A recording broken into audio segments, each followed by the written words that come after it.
Renaud du Père, du Fils et du Saint-Esprit. Chers frères, nous revenons une fois vers vous, conformément à notre dernière, disons par rapport à notre dernière intervention. C'est bien sûr toujours sur votre chaîne qui est l'heure du centenaire kimbangiste, où nous avons dit que nous allons prendre donc tout notre temps pour vous donner tous les atouts aux alentours de la personne et de l'enseignement de Papa Simon Kimbangu. Alors, dernièrement, nous avons fait voir un peu, remonter un peu les origines très lointaines de la mission de Papa Simon Kimbangu.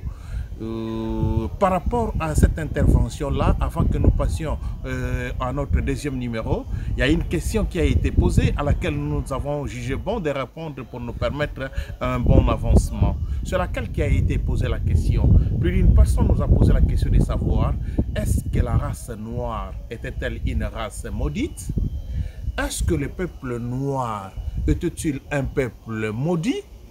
Voilà, je pense que vu les constats que nous relevons par-ci par-là, vu ce que nous nous disons par-ci par-là, plus d'une personne s'est déjà permis de penser cela ou bien de dire cela, sans pourtant se soucier réellement sur le vrai sens de la question. Alors, en premier lieu, nous allons passer justement le souhait et qu'à travers notre intervention présente, que vous ayez réellement la réponse à cette question pour plus d'une personne qui s'est déjà permis à se poser une telle question. Quand est-ce qu'on parle de la malédiction? Ou la malédiction, comme nous le savons, en fait, c'est l'opposé de la bénédiction. Une personne qui est bénie, c'est une personne qu'on constate qui évolue bien.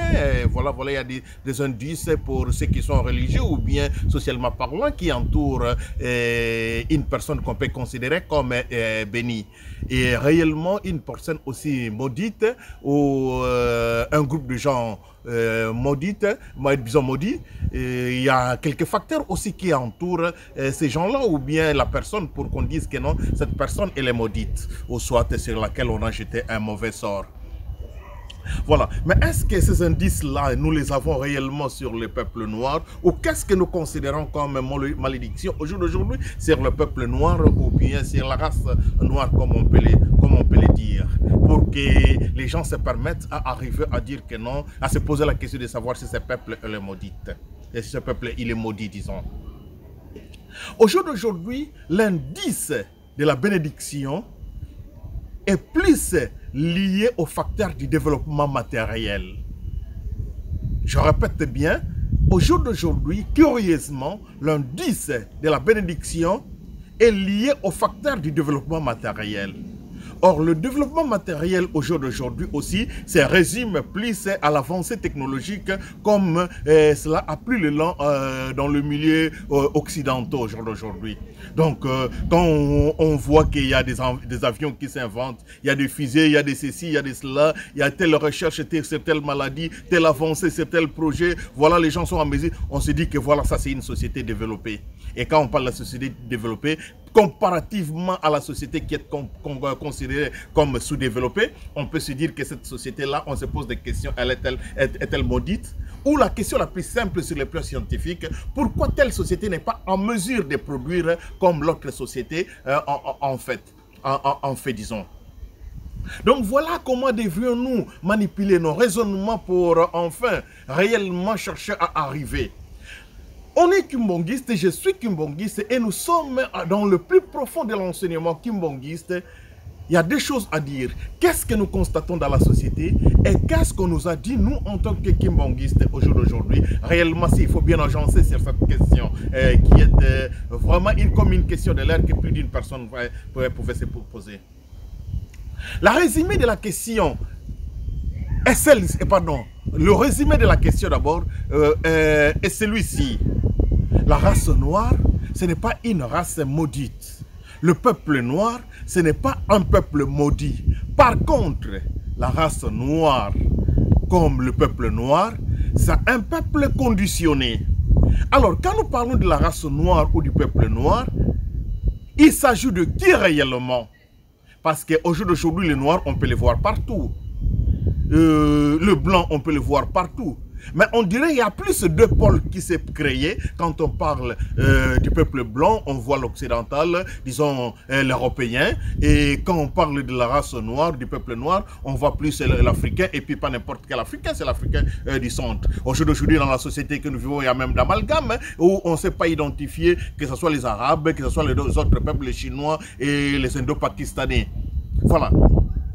Alors, si je dois parler de l'Africain du centre, que nous avons énuméré la fois passée dans notre première intervention, qui est le descendant de l'ancien peuple de l'Égypte, qui est le descendant des anciens pharaons, qui est ce peuple qui est éparpillé, qui a été vendu dans le monde et qu'on trouve aujourd'hui dans tous les quatre coins du monde. Et qui paraît, comme nous l'avons dit la première et la fois dernière, comme en dernier rang. Parce que les Chinois, ils font ce qu'ils font, disons, même s'il faut les appeler les Indo-Pakistanais ou comment, tout là, ils font ce qu'ils font, des avancées technologiques et sur le plan organisationnel. Quand je dis que ce peuple, il est conditionné, comment cela s'explique, mes chers frères et sœurs qui me suivaient en ce moment? Voilà, j'ai deux téléphones entre mes mains en ce moment ici. Deux téléphones. Les deux téléphones sont des téléphones de marque Samsung. Les deux téléphones sont des marques Samsung. Les deux téléphones ont des applications à l'intérieur. Celui-ci, je vous le présente, c'est peut-être, bon, je ne fais pas la promotion des téléphones bien sûr, mais en soi, celui-ci a plus de capacités que celui-là. Mais voilà, je vais vous donner un indice. Par rapport à un abonnement, c'est lui-ci qui a de faibles capacités par rapport à celui-ci, mais celui-ci, il est connecté à l'Internet. Ça veut dire, avec celui-ci, je peux faire des recherches sur Google, je peux avancer, je peux aller beaucoup plus loin, ou bien faire des appels sur Internet, et ainsi de suite. Celui-ci, par contre, excusez-moi, peut-être vous allez voir curieusement, celui que j'ai dit de cette façon-là, il est blanc, il est un peu argenté. Par contre, celui-là, c'est un téléphone purement noir. Il a plus de capacité que le premier, mais il n'est pas connecté à l'Internet. Il n'est pas connecté. Donc cela veut dire quoi? Même si je peux chercher, il a la possibilité que les applications soient chargées, mais comme il n'est pas connecté, donc c'est pratiquement impossible que je fasse plus de travaux que je pouvais les faire au jour d'aujourd'hui. Donc voilà, c'est un peu la réalité qu'il y a au jour d'aujourd'hui entre les deux peuples que nous avons parlé, le peuple occidental ou bien le peuple blanc, et puis le peuple noir, comme nous l'avons dit, ou bien la race noire. Alors, la condition pour que ce téléphone ici arrive réellement à faire des réalisations comme peut-être plus que celui-ci pouvait en faire, parce que je le dis, ce téléphone a plus de capacité que celui-là, c'est que ce téléphone soit connecté à l'Internet.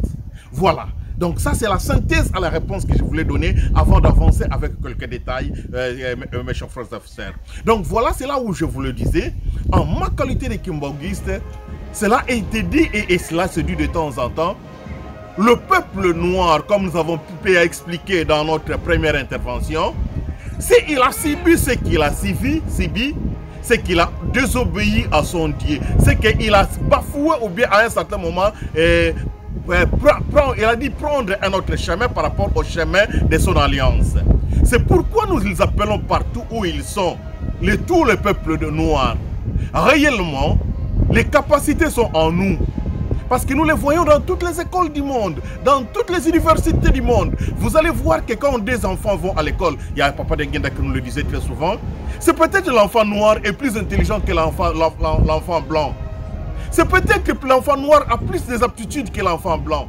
Mais après la sortie de l'école, ce qu'ils font les écoles technologiques, nous allons voir, ah, celui-là, il était de ma promotion, mais voilà celui qui a inventé telle pièce qui a permis que tel fusée, tel appareil puisse faire les trajectoires pour aller vers la planète Mars. Mais par contre, quand vous voyez l'enfant noir, au retour, qu'est-ce qu'il fait? Depuis qu'il a eu son grand diplôme avec une forte distinction, il a bien fait un grand encadrement de ces diplômes qu'il a mis sur les murs de son appartement. Voilà, c'est là où nous disons, donc ce ne sont pas les capacités qui manquent dans le corps du peuple noir, ce ne sont pas les capacités qui manquent dans la race noire, mais c'est la connexion qui manque. Donc ça veut dire que c'est là où nous disons que le peuple noir, au jour d'aujourd'hui, est appelé à rechercher cette connexion. Cette connexion purement, je vous le dis, même ceux qui ne parlent pas de la religion, parce qu'ici, nous parlons bien, nous sommes dans un cadre purement socio-religieux, mais au moins ils acceptent la spiritualité. Là, le noir est déconnecté à sa spiritualité. Le noir a perdu la liaison. Et or, les noms que nous vous avons évoqués, Simon Kimbangu, c'est parmi les éléments de son enseignement le plus grand, parmi les facteurs de ses appels à ce peuple qu'il a voulu réveiller, c'est celui-là. La connexion spirituelle, la spiritualité authentique, l'identification d'un ton maître. Parce que qu'est-ce que nous trouvons? Le noir au jour d'aujourd'hui, nous peuplons, nous sommes partout dans le monde, mais nous sommes incapables de nous constituer en communauté. Nous sommes incapables. Les éléments simples, je prends le peuple juif. Les peuples juifs, au jour d'aujourd'hui, quand nous allons en Israël, c'est peut-être à présent, ils avoisinent le 10 millions. Le 10 millions, je dis bien. Mais quand vous avez sur Internet, vous avez la possibilité même d'avoir des logiciels, même de traduction de la langue juive, la langue juive qu'ils parlent, où il y a vraiment une écriture qui est possible d'évoluer avec cette langue. Je vais beaucoup plus loin même si parle Israël, parce que nous disons que les Juifs sont les puissants. Allons dans des pays comme la Lettonie, tous ces petits pays-là où il y a des petits peuples, et à peine leur population atteint de 4 millions de gens. Mais au moins, même si nous prenons leur langue, vous trouvez que ces langues, il y a des supports clairs qui vous permettent soit d'étudier les langues. C'est pas la force des États qui fait cela, mais l'organisation des enfants de ces peuples, chers frères et sœurs. Mais chez les Noirs, qu'est-ce que nous allons trouver? Je prends en Afrique, par exemple, la communauté Peul. Je prends la communauté Peul, au jour d'aujourd'hui, qui peuple le Sénégal, la Mauritanie, beaucoup d'autres pays, le Niger, ainsi de suite, là, et le Mali. Ce peuple compte au jour d'aujourd'hui plus de 100 millions d'habitants, au-delà même peut-être de 100 millions d'habitants. Mais pourquoi, même si cette langue-là, nous entendons parler de la langue Peul, qui est parlée par plus de 100 millions d'habitants, ou dans ces peuples, il y a des enfants qui sont intelligents, ou dans ces peuples, il y a des enfants qui ont des capacités. Qu'est-ce qui manque au jour d'aujourd'hui de faire des travaux dans ces enfants-là pour mettre, par exemple, en valeur? Donc c'est là où je dis, c'est pas seulement le peuple Peul, nous allons prendre le peuple de partout. Si je prends dans le Congo au jour d'aujourd'hui, que ce soit Kinshasa ou ce soit Brazzaville, où la langue lingala se répand presque partout. Il y a des Arabes, des Chinois, c'est au jour d'aujourd'hui qui commencent à parler la langue lingala. Mais il n'y a aucun support. Il n'y a aucun support. Pourquoi il n'y a aucun support? Parce que bien que dans ces communautés, dans ces gens, il y a des enfants qui sont intelligents, mais la capacité de ces peuples de se constituer en communauté, l'incapacité de ces peuples de savoir identifier ce qu'il a en commun, pour savoir que le lingala que je parle, c'est le même que celui que mon frère parle, pour savoir que cette langue est un instrument que nous avons en commun et que les autres aussi pouvaient servir et que nous devons préserver aussi pour les générations à venir. Voilà. Donc, déjà lorsque nous partons de ces défauts-là, de ces peuples-là, nous voyons que ce peuple a un sérieux problème. Pendant qu'il lui manque la connexion, j'avais pris l'exemple de téléphone. Si j'ai 5 téléphones comme ça qui sont connectés au réseau, ça veut dire en 5 on peut travailler en réseau. Mais je peux avoir 50 téléphones comme ça, pendant qu'ils ne sont pas connectés au réseau, on ne peut rien faire avec ces multitudes de téléphones. Donc c'est un peu ça, chers frères et sœurs noirs et peuple noir, chers frères et sœurs de la race noire. Voilà, je l'ai bien explicité.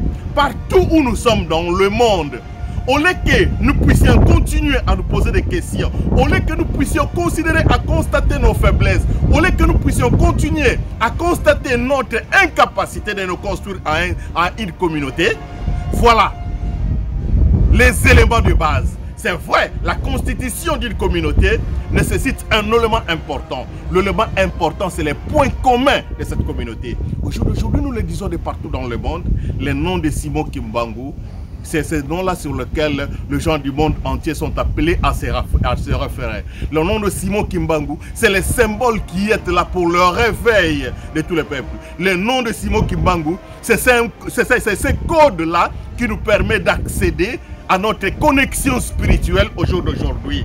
Voilà, il y a beaucoup d'autres éléments que nous pouvions évoquer en ce moment. C'est peut-être que nous serons allés beaucoup très loin.